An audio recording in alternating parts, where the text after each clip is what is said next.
Je suis profondément convaincue que l'égalité homme-femme a toute sa place dans l'entreprise ainsi que dans le milieu associatif. Au sein de mon comité, nous nous engageons activement dans le développement du handball féminin et nous avons bien progressé en augmentant le taux de féminisation qui atteint 37%. Je n'ai aucun secret, rien n'est impossible, tout est une question de priorité et de motivation. L'équilibre entre ma vie professionnelle et personnelle, ainsi que mes responsabilités familiales et ma passion pour le sport, repose sur le soutien de ma moitié, de mes enfants, de mes proches, et ainsi que dans l'énergie positive que j'arrive à puiser dans ce que j'aime faire.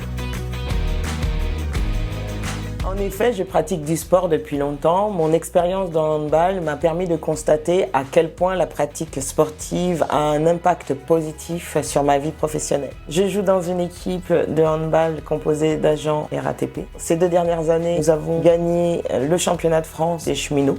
Dans ce contexte, avec le comité 93, j'ai la volonté de développer le sport en entreprise et pourquoi pas à la RATP. Ce sport, c'est le handfit. C'est une forme de fitness qui se joue avec un ballon, facile à mettre en place en tant que sport entreprise. Avant toute chose, je voudrais rappeler que l'égalité des droits entre les femmes et les hommes est inscrite dans la Constitution depuis 1946. Des gros progrès ont été faits, mais il en reste encore beaucoup à accomplir. Historiquement, à la RATP, la population salariée est principalement masculine. Des progrès ont été faits avec l'évolution des métiers, des techniques, des technologies, mais aujourd'hui, on dépasse à peine les 21% de femmes.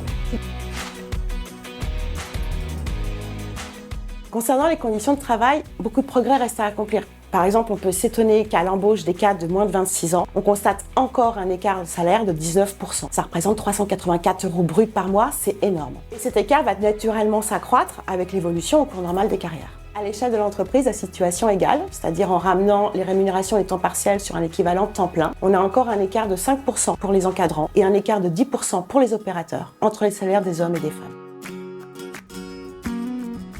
J'y vois 2 raisons principales. La première, c'est que les métiers les plus féminisés sont aussi les moins valorisés. Par exemple, les agents de station et des gares, les femmes représentent 57% de l'effectif et seulement 15% pour les conducteurs. Or, ces derniers sont mieux rémunérés. Si les trains roulent mais qu'on n'ouvre pas les stations, il n'y a pas de transport public. Les 2 concourent à l'activité de transport. Or, la loi de décembre 1972 prévoit qu'un travail de valeur égale, salaire égal.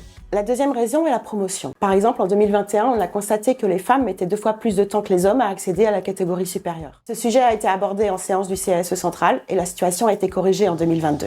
Pour moi, ça montre que même s'il y a des progrès, rien n'est jamais acquis. L'égalité des droits entre les femmes et les hommes, c'est ni naturel ni spontané. Des biais persistent et il faut pouvoir les mettre à jour. Et ça demande la vigilance de tous.